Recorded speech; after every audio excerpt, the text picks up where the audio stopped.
All right, that was Yves-François Blanchet, the leader of the Bloc Québécois, saying that he will not vote in favor of a non-confidence motion being put forward by the Conservatives on Tuesday that basically says, it's very simply worded, it says, the House has no confidence in the Prime Minister and the government. It will be up for debate before a final vote Wednesday. So Karina Roman has been listening. She joins us live from Ottawa. So Karina, we had to wait, a few hours to find out whether or not we'd be going into an election. I don't think people expected, but this is the kind of situation that we're in. We're in a minority government. There's no kind of supply and there's no arrangement with the NDP anymore. So then it becomes, well, who is going to continue to support the government or at least support some of the policies?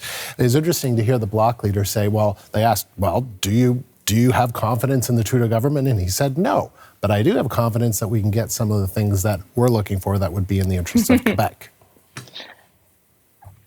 Absolutely. So I guess it didn't take very long to get an answer because basically for that motion next week to pass, it needs all the opposition parties to vote for it. So this provides a breather. But as you heard there from Blanchet saying, we've only just got back here, so perhaps we should give it a few days to figure things out.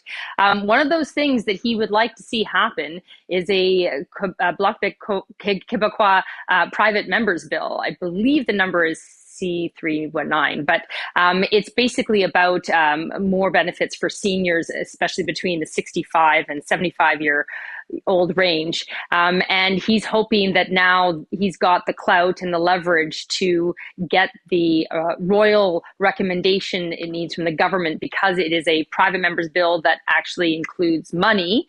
That's what it's needed to pass. So that's a priority for him. And I think he'd like to give it a chance to see if he could get that done for Quebec before we go into an election. So when he talks about whether something's good or not for Quebec, it doesn't necessarily have to be explicit. So, the non-confidence motion, as you said, is very simple, 12 words, doesn't mention anything other than not having confidence in the government. But I guess at this point, he doesn't feel like that would benefit Quebec because there's still a chance to get things done for Quebec.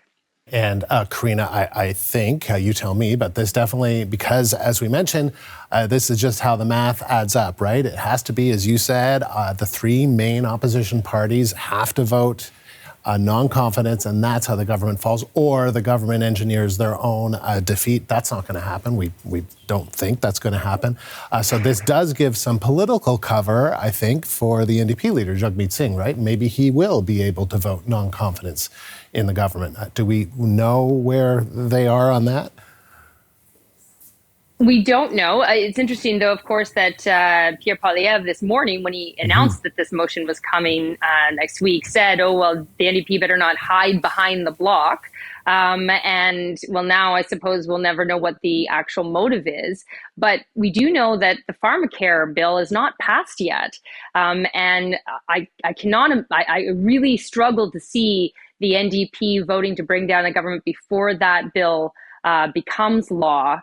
Because it's still in the Senate, just because it is sort of the legacy piece in addition to dental care from the supply and confidence agreement. So yes, it's been ripped up, but to basically close the door on something that they worked on for so long would be startling. So now they have an option with the Bloc saying what they're saying to show that they're really still against this government and not have pharmacare be in jeopardy. But I don't know whether they would go that far as to do that. There's also something, called the parliamentary flu. I mean, people don't have to show up for the vote either.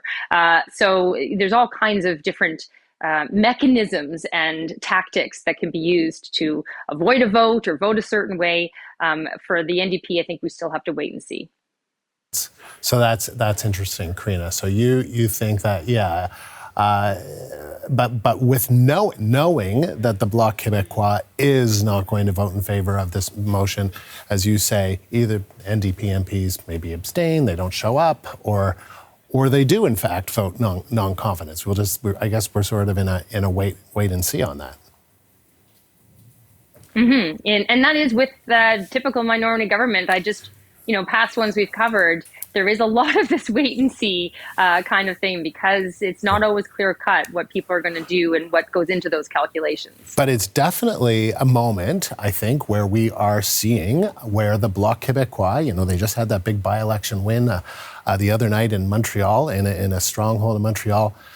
We're potentially seeing a shift where they are the ones that now hold the balance of power. They are the ones that, in a minority government, that media people like us are going to be paying perhaps more attention to, right? Because if they suddenly decide to pull the plug, and the NDP, and the Conservatives as well, I mean, the Bloc Québécois definitely is sort of back in the picture in a bigger way. The Bloc Québécois definitely is in an enviable position for many reasons. One of which is that, as Blanchet says, he's not running to be prime minister. He would never form government. That's not what his raison d'etre is. So it doesn't look to bring down a government doesn't look as self-serving as it might for Pierre Poilievre.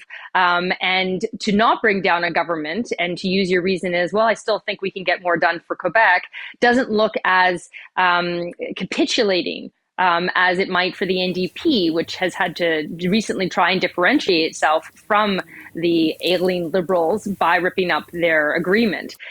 So they have that unique position to not have people blame it for either way, and to have what comes across at least as a true motivation on why they're voting the way they're voting, which is why they can claim to be the adults in the room and not be part of the squabble. And it's kind of always been that way. If you think of, I think of Gilles Duceppe, often, he could vote how he wanted to, because it wasn't really about what it is for all the other parties. It's very interesting. Karina, thank you. CBC's Karina Roman.